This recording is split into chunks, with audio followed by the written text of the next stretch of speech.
que falar nesta última oportunidade. Capítulo 5 de Efésios. Capítulo 5 de Efésios é um daqueles capítulos que toca nesta área de avivamento de uma forma muito particular e especial. E estamos pedindo que Deus tenha uma mensagem para nós neste texto. O texto realmente começa bem antes do que o versículo 14. Por exemplo, aqui nós encontramos um versículo como o versículo 9 que diz: porque o fruto da luz consiste em toda bondade. A frase toda bondade significa bondade completa, total, e justiça e verdade, provando sempre o que é agradável ao Senhor. A única razão que estamos falando sobre esse tema é que nós somos da opinião que, completando nossa parte, Deus ficaria feliz conosco. Tudo que é agradável ao Senhor. E não sejais cúmplices, diz o apóstolo, nas obras infrutíferas das trevas. Este centro da cidade, periferia da cidade, as estradas que vão saindo em várias direções de Rio de Janeiro, com seus motéis, são o que a Bíblia chama de obras infrutíferas. Não tem nenhum valor para a eternidade. E este centro, este farol aqui no centro da cidade, tem um propósito para tornar as energias que estão sendo jogadas nas mãos do demônio a serem lançados às mãos de Jesus. Transformar por completo o objetivo dessas obras infrutíferas para obras que realmente glorificam a Deus. Continuando, versículo 12. Porque o que eles fazem oculto é só referir, é vergonha.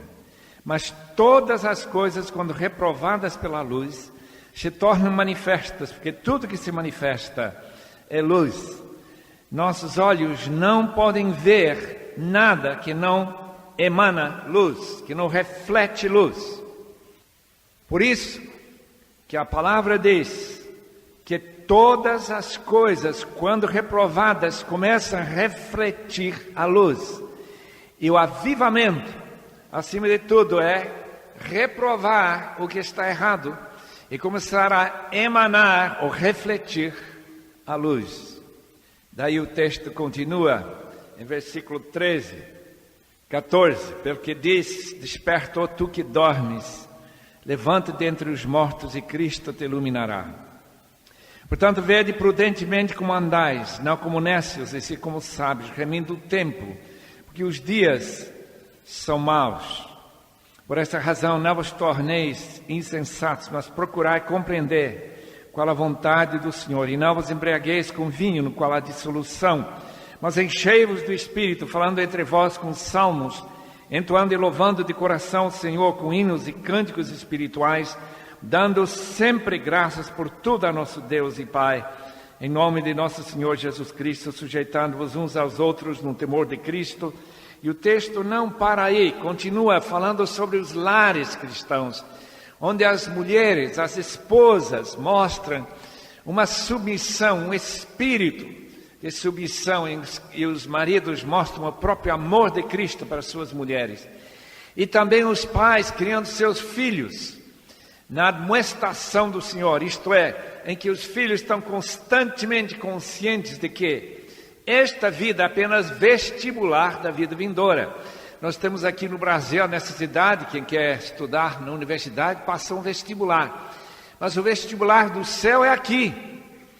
E esses filhos têm que entender isto, criando-os e educando-os na disciplina do Senhor.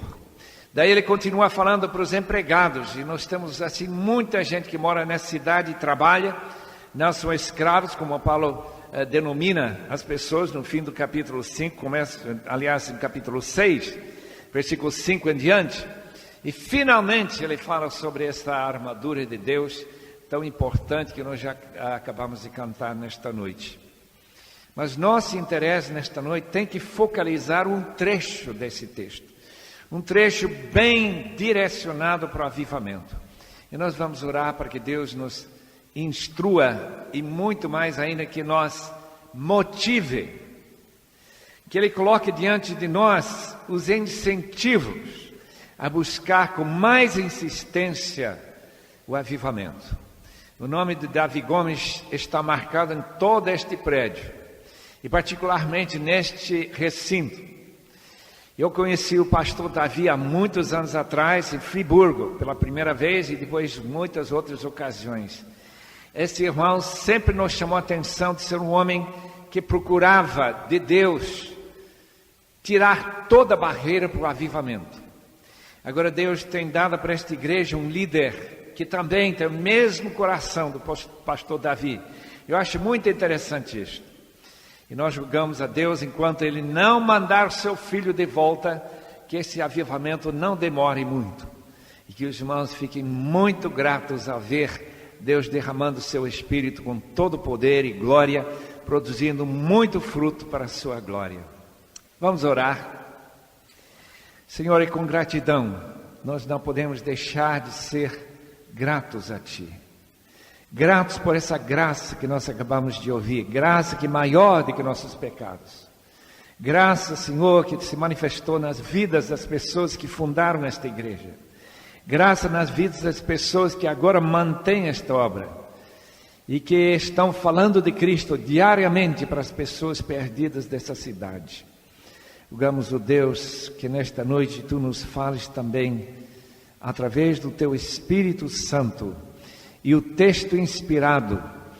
Qual é nosso papel, Senhor? O que é que nós devemos fazer enquanto aguardamos esta bênção, o que nós chamamos de avivamento, despertamento? Ó Senhor, rogamos que não demore muito, que Tu mandes o Teu Espírito com poder sobre esta igreja, sobre outras igrejas do Rio, muitas igrejas, sobre nosso país. Nós rogamos isto não porque nós merecemos de maneira alguma, Senhor. Somos tão falhos, somos pecadores, somos necessitados, mas pensamos, Senhor, que certamente seria Tua vontade de abençoar a Tua igreja com avivamento. Em nome de Jesus. Amém. A razão que pastor Valdemar achou que eu não podia apertar a mão de ninguém é porque ele sabe que eu prego demais, falo demais. Nós temos muito tempo. Eu não sei o que ele está pensando, porque daqui até Santos Dumont não deve ser mais do que 10 minutos. E para ele não poder permitir que eu aperte a mão de ninguém, eu tenho que pregar quase 2 horas. E eu não sei se eu tenho tanta coisa para falar assim. Portanto, fiquem com ânimo, não vá embora antes de eu terminar. E Deus abençoe todo mundo. O texto que nós acabamos de ler é sobre avivamento. Aliás, a própria palavra que tem sido adotada pelos batistas, despertamento, aparece nesse texto. Desperta, ó tu que dormes. Um texto que Paulo cita e nós não sabemos de onde ele cita. Eu não encontrei em nenhum lugar na Bíblia estas palavras, mas a impressão que nós temos é muito forte, que este texto é uma citação, não é escrita normal do apóstolo. Deve ter sido parte de algum hino da juventude da igreja, talvez lá em Roma, onde Paulo talvez esteve quando ele escreve isto, ou talvez da própria igreja de Éfeso, nós não sabemos. Mas a palavra é muito forte, uma palavra direcionada. Desperta, ó tu que dormes. Levanta dentre os mortos, e Cristo te iluminará. Iluminação de Cristo é justamente que a igreja precisa para ser avivada. Uma igreja que está dormindo, um povo que está tranquilamente acomodado e roncando no fundo de um túmulo, dentro do cemitério. Eu acredito que mais precisa escutar esta voz do Espírito, Desperta, ó tu que dormes. Levante dentre os mortos, e Cristo te iluminará. Quando eu era muito jovem, eu ia para casa do meu primo, na Carolina do Norte, depois de eu deixar a Bolívia com 13 anos para estudar na outra América. Eu chegava nessa casa sempre feliz, porque tinha o privilégio de tirar leite das vacas dessa pequenina chácara que essa família tinha. Lá para as 4 da manhã, lá vem a dona Florence, a minha tia, bater na porta, é hora para despertar. Eu acredito que eu tinha mais facilidade para despertar do que o meu primo. Meu primo tinha uma dificuldade imensa de abrir os olhos nessa hora da manhã. Porque esse leite tem que chegar naquela usina que aproveitava esse leite, colocava em latinhas, que ia ser mandada para toda a América, de vacas felizes e contentes. Isso foi o rótulo, Leite Carnation de vacas contentes. Eu não sei se estavam tão contentes conosco, mas pelo menos essa foi a ideia. E eu ainda lembro dessa tia tentando despertar esse jovem. Meus irmãos, a coisa mais difícil quando a gente está com poucas horas de sono, quando esse corpo está quebrado, quando esse corpo diz, não, deixe-me ainda deitar mais um pouco. Só que este texto diz, irmãos, desperta, porque a hora não é 4 da manhã, não, é 11:30 da noite. Daqui a alguns minutos vai tocar a última trombeta e não haverá mais tempo para fazer nada. Desperta, ó tu que dormes, levante dentre os mortos e Cristo te iluminará.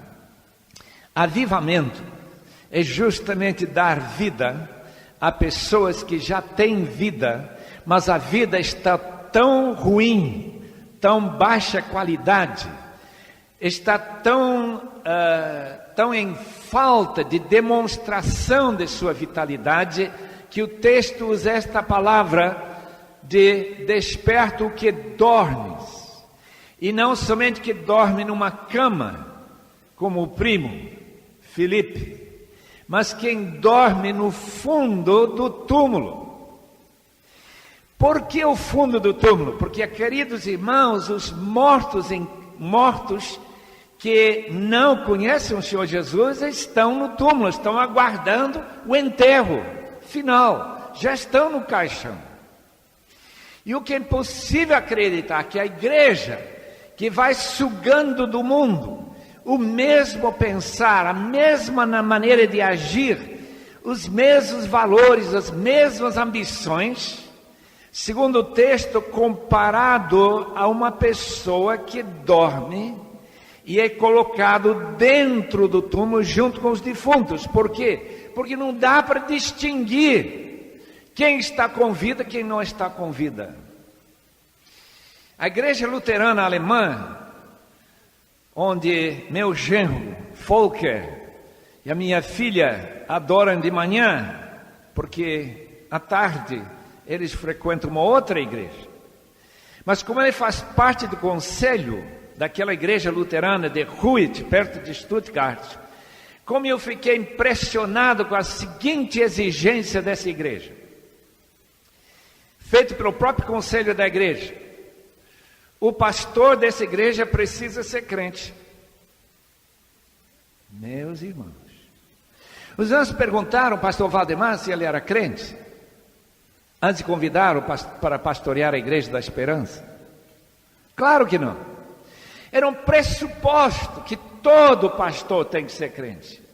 Mas quando uma igreja vai entrando na sonolência espiritual, quando a igreja começa a sentir o toque do estado de coma, UTI, não sabe se está dormindo ou não. Lembra o caso que Jesus falou de Lázaro?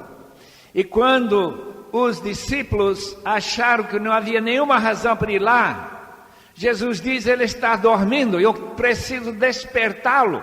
Mas se nós tivéssemos chegado lá, diz, não tem mais esperança, ele está morto. Não tem mais esperança. Oh, levanta dentre os mortos, tu que dormes.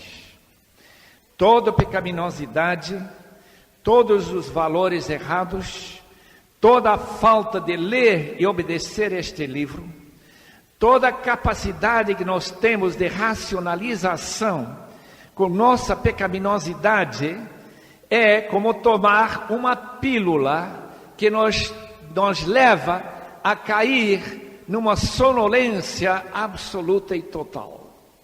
Uma vez na outra Escócia, onde eu estudei, conta-se a história, não sei se é verdade, mas creio que é, que uma senhora morreu, grávida de gêmeos, foi sepultada. Naquela mesma noite apareceram ladrões de túmulos para tirar o anel do dedo, para tirar dente de ouro, antes de dente aqui no Brasil.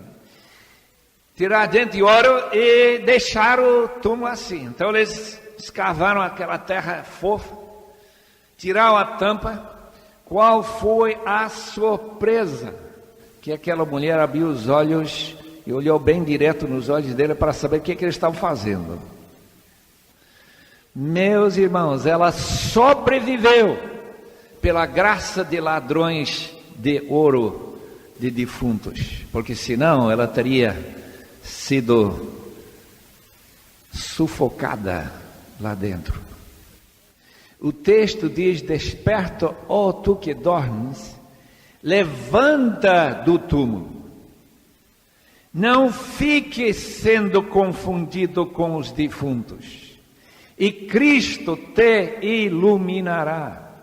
Aquela mulher foi retirada, ela recuperou a saúde, deu luz a 2 filhos que foram reformadores da igreja. Será que essa morte não foi satânica? Será que essa confusão de um médico, não muito inteligente, óbvio, que não podia distinguir entre sono, o estado de coma e uma verdadeira morte, que levou essa mulher a ser sepultada viva? O texto diz, levanta, irmão. Eu queria nesta noite dar algumas dicas como que nós podemos nos levantar. Naturalmente, quando se usa a palavra levanta dentre os mortos, estamos falando de algo que só Deus pode fazer, afinal das contas. Pessoas que estão dormindo não podem levantar sozinhos. Eles precisam de uma ajuda externa, uma ajuda divina. No grande debate que tem ocorrido através dos séculos, como que o avivamento vem?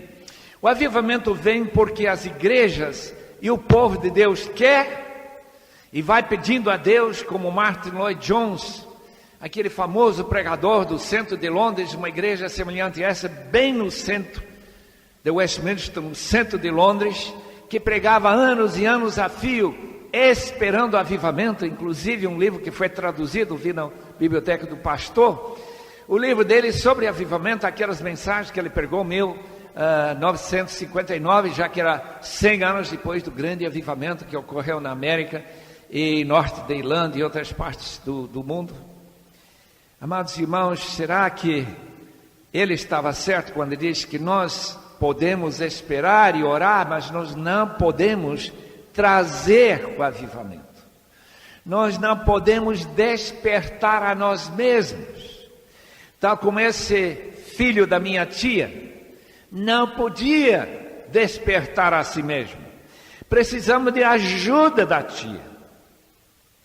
Por outro lado, tem aquelas pessoas como Charles Finney, que foi muito usado por Deus no século passado, nos anos 1830, 1840, foi usado de uma forma tremenda em várias cidades que eu conheço, na cidade, por exemplo, de Rochester, Nova York, cidade de Boston, outras cidades onde ele pregou a palavra e pessoas realmente ficaram tomadas pelo poder de Deus nas suas vidas.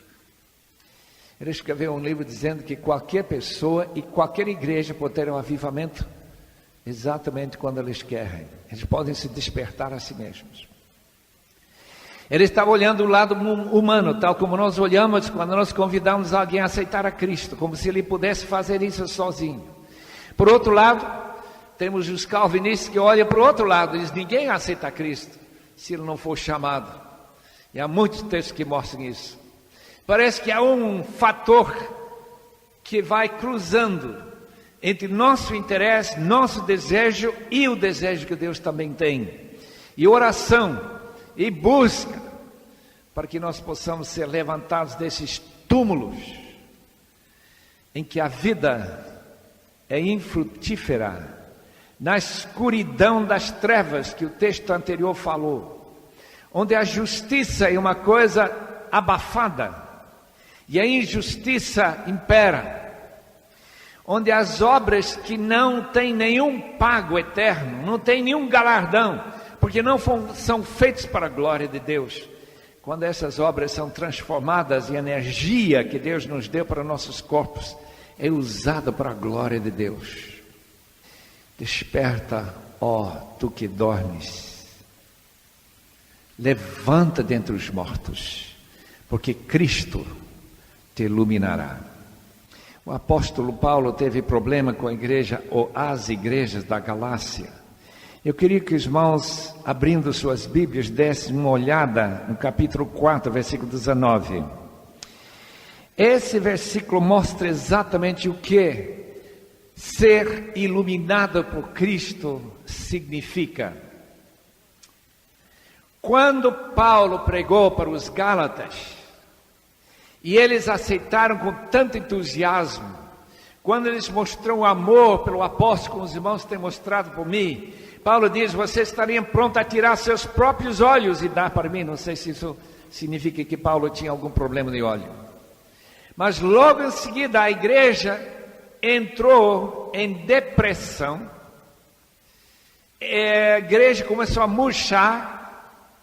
A igreja começou a beber de fontes erradas doutrinariamente falando. O apóstolo então fala o seguinte, palavras que são tão paralelas àquela de Efésios capítulo 5, versículo 14. Meus filhos, por quem de novo sofro as dores de parto, até ser Cristo formado em vós, poder eu estar presente agora convosco e falar-vos em outro tom de voz, porque me vejo perplexo a vosso respeito. Sofro os dores de parto, até Cristo ser formado em vós. Mais uma definição, o que é avivamento? Quando a imagem de Cristo claramente se reflete na vivência comunitária da igreja. Quando a igreja se torna de fato imagem de Cristo. Quando alguém fala da igreja da esperança, que eles imaginem imediatamente como seria Jesus, se ele tivesse todos os corpos, braços, olhos e ouvidos, que congrega nesse lugar, porque a ideia de imagem é exatamente essa. A razão que Deus criou o universo foi para o mundo. A razão que Ele criou o mundo foi para colocar dois indivíduos lá, chamados Adão e Eva. A razão que Ele criou Adão e Eva para eles ter filhos que demonstram a imagem de Deus em que Adão e Eva foram criados. Os irmãos sabem que essa imagem foi distorcida, foi destruída, e todos entraram naquela sonolência e morreram espiritualmente.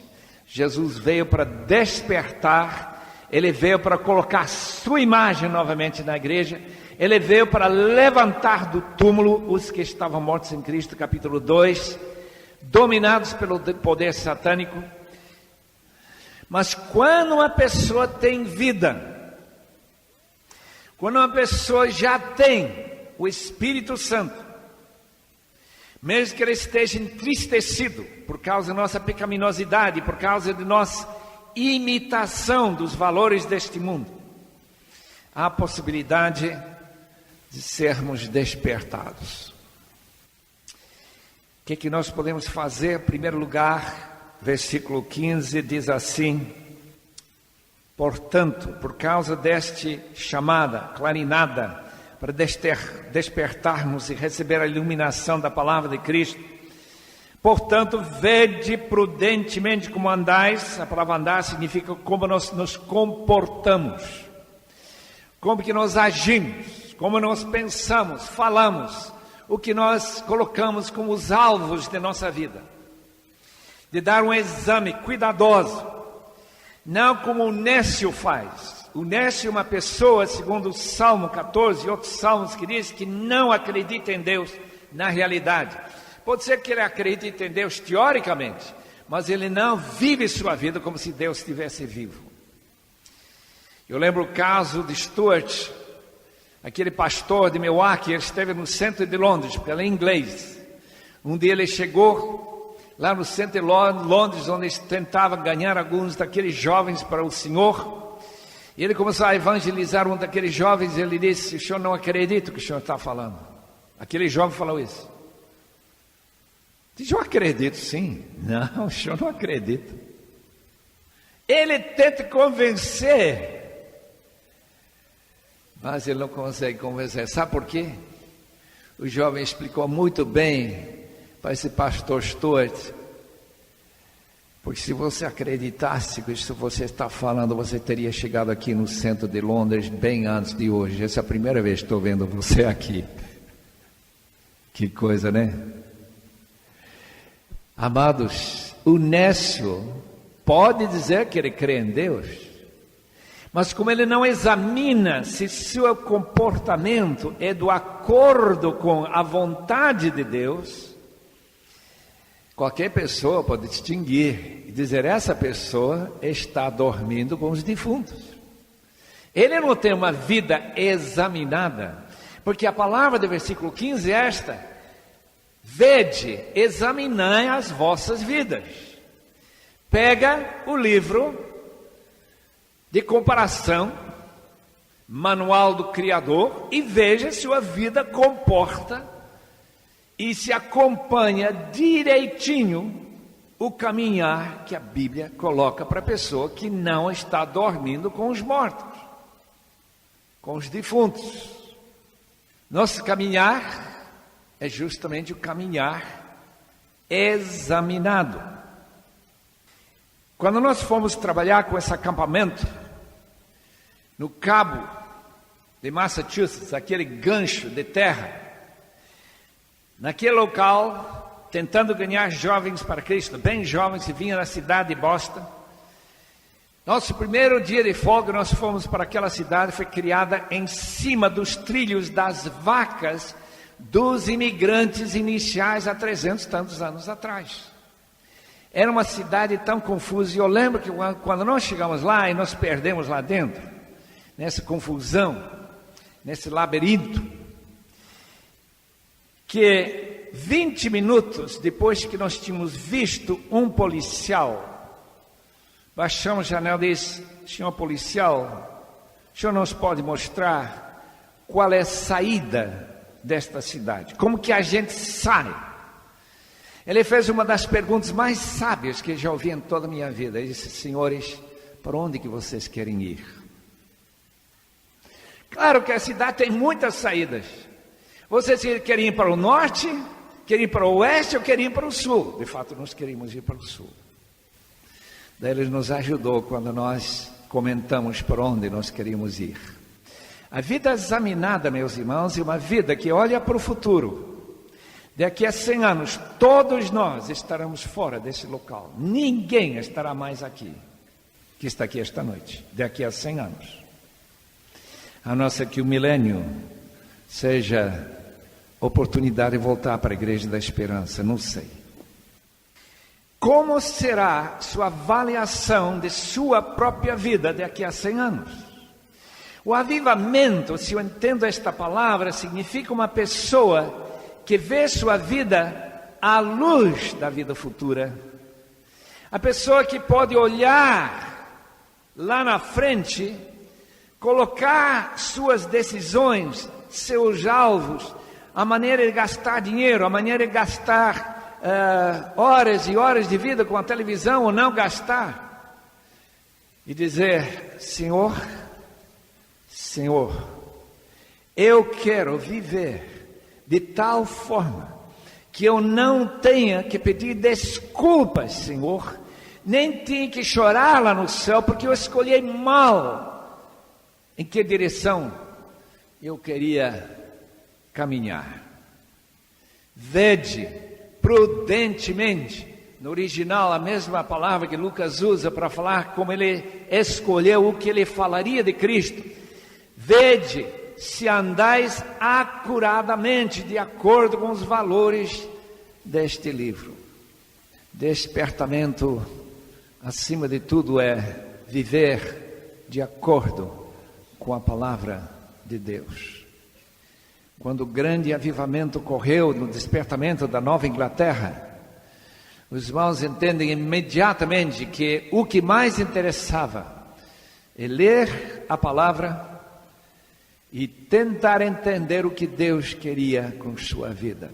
Manual do Criador, mapa do caminho da vida.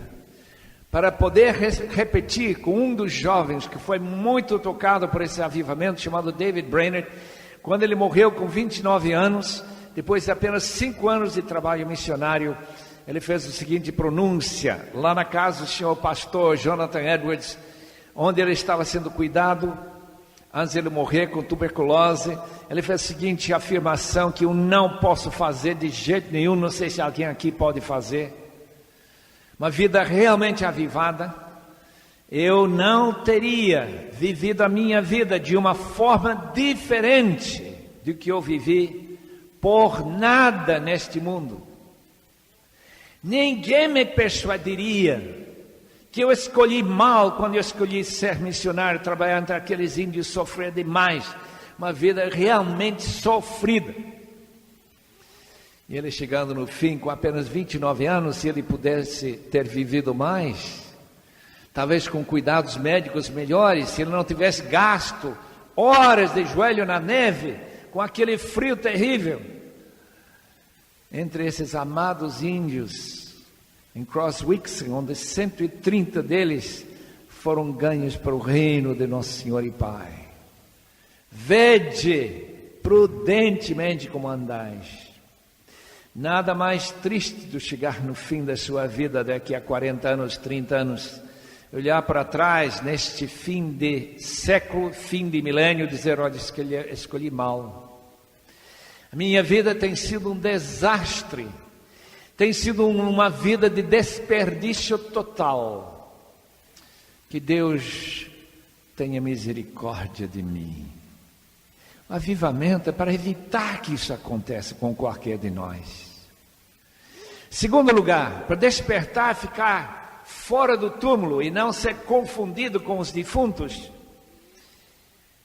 O texto diz que nós devemos cuidar do uso, o bom uso do tempo, remindo o tempo, porque os dias são maus. Nós achamos que nossos dias são maus, e de fato são, mas os dias da época de Paulo também eram maus. Ele entendeu que o tempo está à venda. A palavra do texto original é bem clara. Vai para o mercado do tempo, compra o tempo e tira fora dos tempos maus. Usa esse tempo para a glória de Deus e não para os prazeres da carne, não para todos os motivos errados que Satanás usa para nos tentar. Porque os dias são maus. O que é mais precioso, e esse relógio é para me lembrar disto, na sua vida, é o fato que hoje é o primeiro dia do resto de sua vida. Essa é a coisa mais importante a saber hoje. Por que é tão importante saber que hoje é o primeiro dia do resto de sua vida? Um resto que nós não temos a mínima ideia quanto vai durar. É que hoje é o dia em que eu posso mudar o rumo da minha vida e começar a criar novos hábitos, hábitos do avivamento. Quando a igreja fica avivada, o tempo é gasto diferentemente do que se gasta quando a gente não está pensando nos dias serem maus. E quando nós não escutamos nenhuma voz do Espírito, desperta, ó tu que dormes, porque quem dorme perde tempo. Thomas Edison, inventor das lâmpadas elétricas, do fonógrafo, é isso que se chama? Várias outras coisas, do cinema, máquina de cinema. Dormia 20 minutos, ele já estava de pé de novo para trabalhar. Os outros estavam dormindo, mas ele está trabalhando, fazendo mais e mais experiências. Se eu perguntasse, senhor Tomás, por que o senhor não dorme normalmente seus 6, 7 horas por noite? Diz, porque eu tenho tanta coisa para descobrir ainda, tanta coisa para fazer. Os irmãos não têm nada a fazer? Eu não tenho nada a fazer? O tempo é o que é necessário para poder fazer alguma coisa que glorifique ao Senhor. Remindo o tempo. A palavra comprar o tempo para fora mostra uma coisa que nós muitas vezes nós não queremos saber. É que tirar o tempo do seu mau uso é um sacrifício. Tem que pagar. É tão fácil ficar dormindo entre os mortos, mas para levantar e viver uma vida de consagração ao Senhor, uma vida disciplinada como João Wesley viveu. Deixe-me contar um pouquinho sobre esse grande avivalista da Inglaterra de 1738. Foi na data que ele se converteu até ele morrer. Deixe-me perguntar, quantos irmãos aqui pretendem pregar ou ensinar um texto bíblico, mesmo número de vezes que João Wesley? Quantos irmãos pretendem? Não sejam muito ousados, ele pregou 40 mil vezes. 40 mil vezes. Os irmãos que andam de carro, quantos quilômetros os irmãos pretendem andar de carro antes de morrer? O irmão João Wesley andou a cavalo 400 mil quilômetros. 10 vezes volta ao mundo. Cada dia, na média, 30 quilômetros a cavalo, não a carro, irmão, nem ônibus. Esse irmão queria sempre levar pessoas junto com ele, para poder levá-los a servir ao Senhor. Mas ele não queria nenhum jovem que não gastasse pelo menos 3 horas orando e 5 horas lendo a palavra e pregando, evangelizando. Se a gente não vai dar 8 horas para Deus, isto é, quando está ganhando a vida também, trabalhando 8 horas, ele não quer ele como ajudante. Uma pessoa sem disciplina. Remindo o tempo, porque os dias são maus. É verdade que João Wesley, os seus seguidores metodistas eram muito metódicos, eram muito disciplinados, eram muito dedicados. Sabe qual foi o pago de tudo isso? Eles salvaram a Inglaterra de um banho de sangue que pegou a França, porque a França não teve ninguém que despertou esse país para a glória de nosso Deus, como João e Charles Wesley. Desperta, ó tu que dormes. Oferece seu tempo ao Senhor. Quando a gente está parado lá, nesses engarrafamentos que as grandes cidades brasileiras estão cada dia mais experimentando, por que não estamos orando? Quando a gente está pendurado naquele ônibus de São Paulo, não sei se tem esse problema aqui no Rio, às 5 da manhã, 5:30 da manhã, já estão chegando para os Milhares de fábricas da cidade penduradas no ônibus. O que a gente está fazendo? Tentando dormir? Não. Orando para as pessoas que estão lá. É isso que o avivamento faz. Mas quando a gente está tão cansado, não dá para orar. Quando a gente não tem disciplina, não dá para orar. Quando a gente está no túmulo, não dá para orar. Está dormindo. Remindo o tempo. Como fiquei feliz com aquele irmão que nos contou uma vez que cada vez que ele entra no ônibus, ele vê sua paróquiazinha lá na mão, orando para cada um. Vamos lá para frente. Não é somente remir o tempo, porque os dias são ruins, são maus. Não é somente examinar nossa vida se está de acordo com o que Deus deseja de nós, mas em terceiro lugar, o texto diz que nós devemos, por esta razão, ficar mais sábios, versículo 17, e procurar compreender qual é a vontade de Deus por nossa vida. Os irmãos entendem que Deus tem um plano para a sua vida. Isto é uma das 4 leis espirituais que o Bill Bright desenterrou da Bíblia. Estava lá na Bíblia o tempo todo, mas ele agora está dizendo para todo mundo, para milhões de pessoas: Deus tem um plano para a sua vida. Mas muita gente não quer saber desse plano. Por que nós não queremos saber desse plano? Porque é como nossa filha que faz uma mima quando ela esteve no Doulos, naquele navio missionário, que ela fazia a mima: não me mande para a África não, eu não quero ir para a África. E ela mostrava naquela mima, muito bem feita, né, das vibras que estavam assustando ela. Naturalmente não havia vibra nenhuma, mas ela dava a impressão que tinha, né? Não me mande para a África, porque se eu procurar saber qual é a vontade de Deus para a minha vida, é bem possível que Angola seja o meu destino. E eu não quero saber de Angola. Eu gosto do Brasil.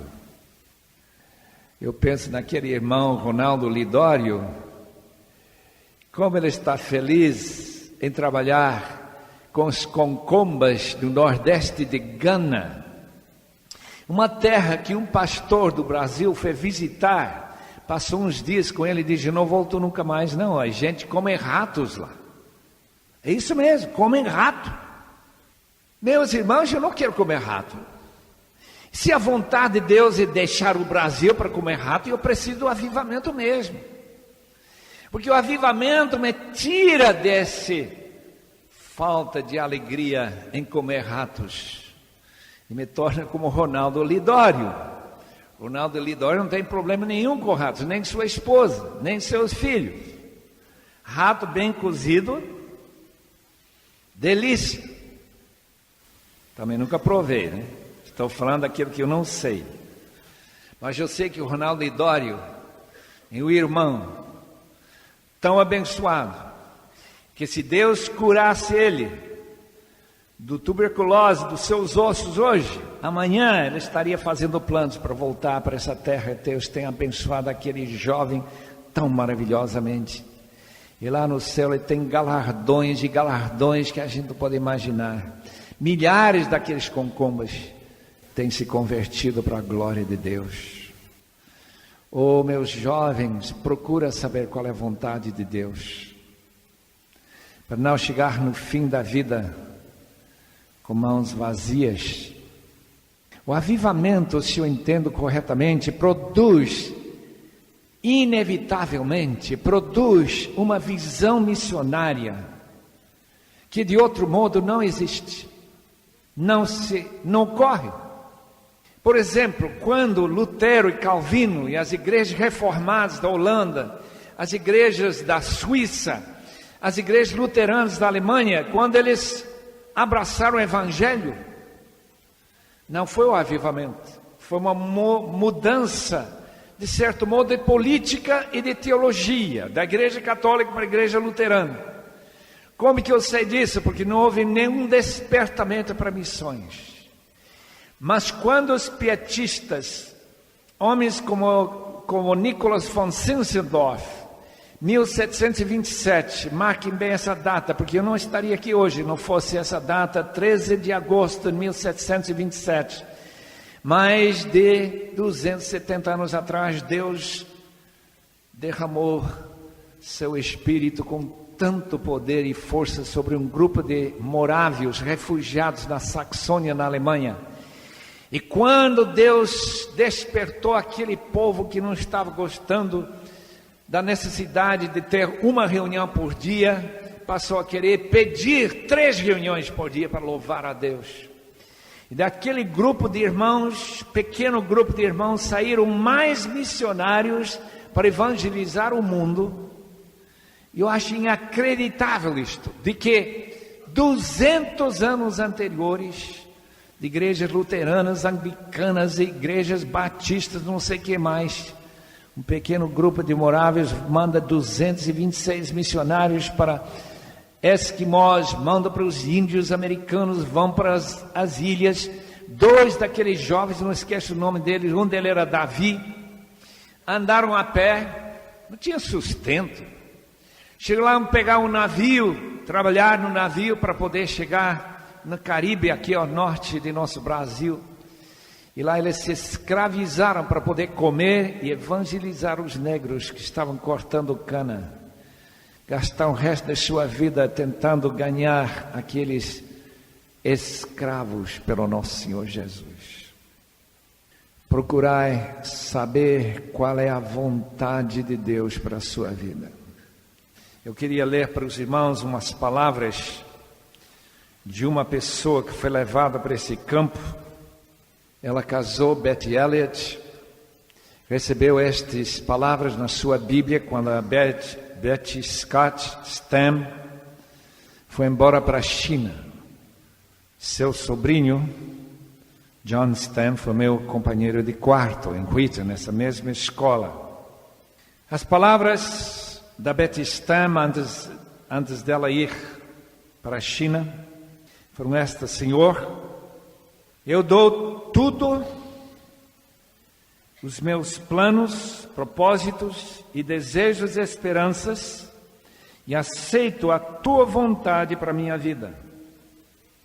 Eu me dou a mim mesmo, minha vida, tudo inteiramente a Ti, para ser Teu eternamente. Me enche do Teu Espírito, sela-me com Teu Espírito, usa-me como Tu queres, onde Tu queres me mande, e faça a obra que Tu queres em toda a minha vida, a qualquer custo, agora e para sempre. A viúva do nosso colega de classe, o Jim Elliot, a Betty Elliott, teve essas palavras escritas na sua Bíblia pela irmã Betty Stam.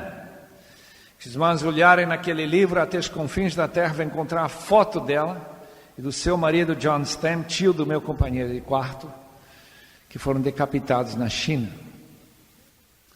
Ela tinha muito receio, como qualquer pessoa aqui teria receio, de sair de sua terra e ir para uma outra terra.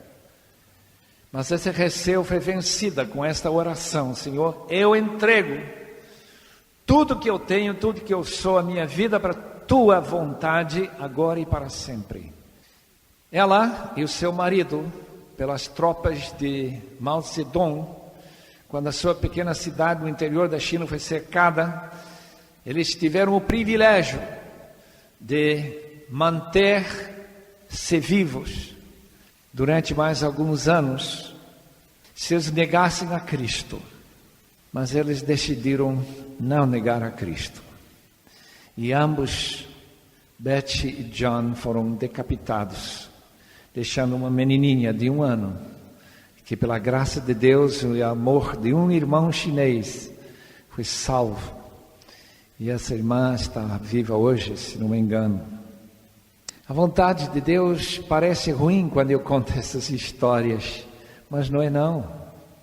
A vida de Deus é sempre a melhor vida que a gente pode escolher. E a grande vantagem do avivamento é que tira nosso medo, nossa reação negativa contra a vontade de Deus. E pessoas se tornam realmente abertas a essa vontade. Como aquele missionário que estava preparando para ir para o oeste da África, no fim do século passado. Naquela região da missão dele, 60 dos 70 missionários tinham morrido dentro de 2 anos, com aquela febre da água preta, nós conhecemos como tifoide. Naquela época não havia nenhuma vacina contra isso. E alguém advertiu aquele missionário dizendo: você vai morrer, você não vai poder ganhar ninguém, você não vai nem aprender a língua. Você é tão entusiasmado para chegar no oeste da África. As palavras deles continuam ecoando na minha cabeça. Meu amigo, eu daria 1000 vidas se eu estivesse para falar de Cristo para os negros no oeste da África. Meus irmãos, esse é avivamento. 1000 vidas. 1000 vidas. Versículo 18. Não vos embriagueis com vinho, porque vinho, álcool no cérebro, produz morte, dissolução de famílias, produz tudo que há de mal. Quem fica dominado pela bebida, em vez de bebida, deixe sua vida, sua mente, seu coração ficar transbordante do Espírito. E que significaria isso? Significaria, irmãos, que o fruto do Espírito estaria sendo produzido em todos nós. O fruto de amor, sinal do avivamento. O fruto de paz, de alegria, de mansidão, de longanimidade, de bondade, de generosidade, de autocontrole, todas aquelas marcas que nós lemos em Gálatas 5, 22 e 23, marcados na vida cheia do Espírito. Eu acho impressionante essa comparação entre álcool e o Espírito. Por quê? Porque a razão que pessoas bebem nos bares do Rio, a razão que o álcool é tão importante para o brasileiro e para os americanos e os shoppings lá na Alemanha, a razão é muito simples.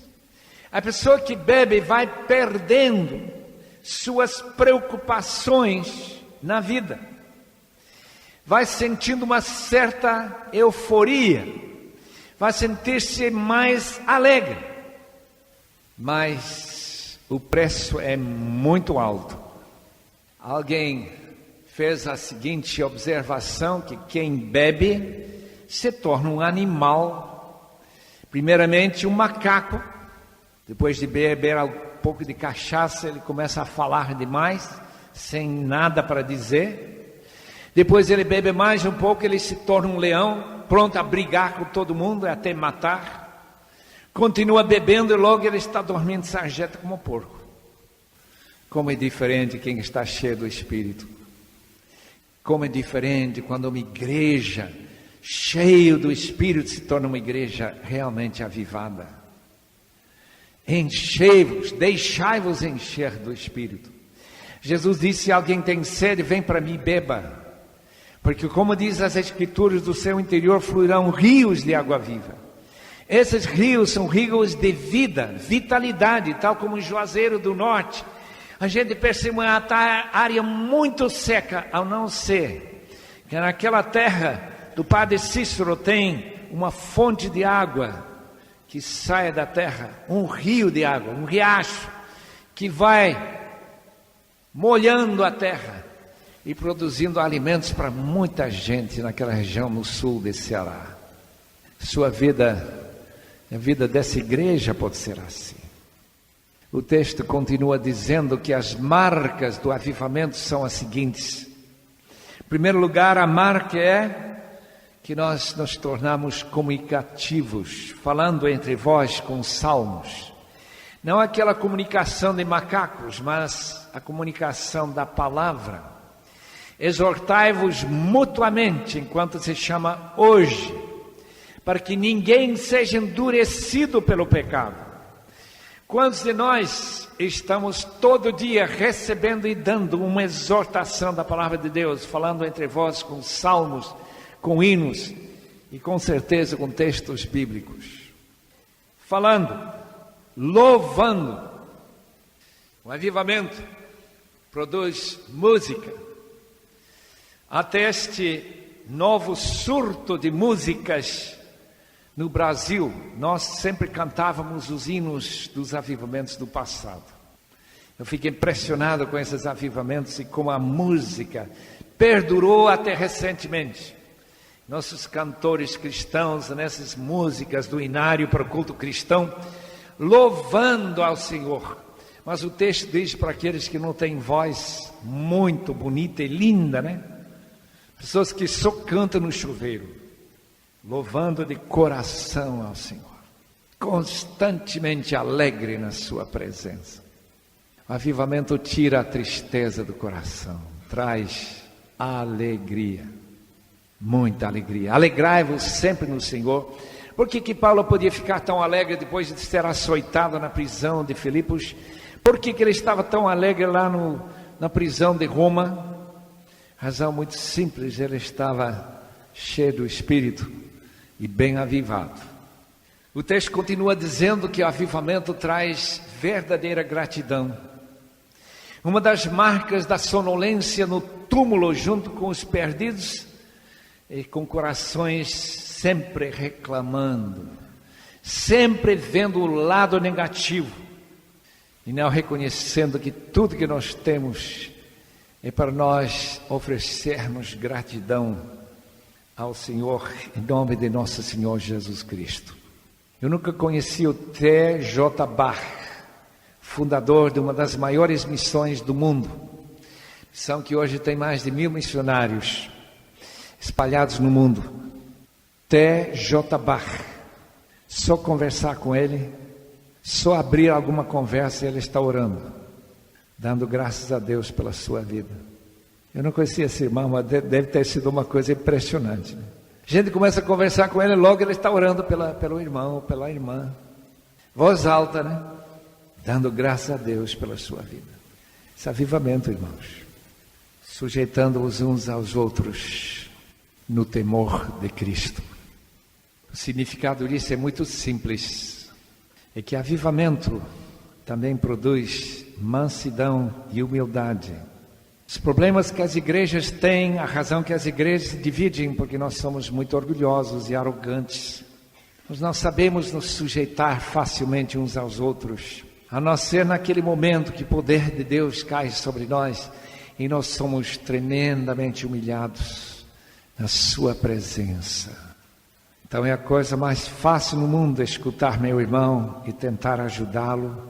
Ficar na sua presença humildemente, ouvindo o que ele tem para me dizer, em vez de me reagir. No avivamento que chegou em 1939, no leste da África. Hoje os irmãos vão descobrir uma coisa impressionante no leste da África. Tem milhões de crentes na África. A Quênia, só da missão interior da África, tem mais de 1 milhão de membros. Caso grande avivamento que aconteceu naquela época, 1939, principalmente na região da igreja anglicana. Interessante que a gente não espera nada dos anglicanos, mas na África, Deus usou os anglicanos, aquela missão dos anglicanos de uma forma toda especial.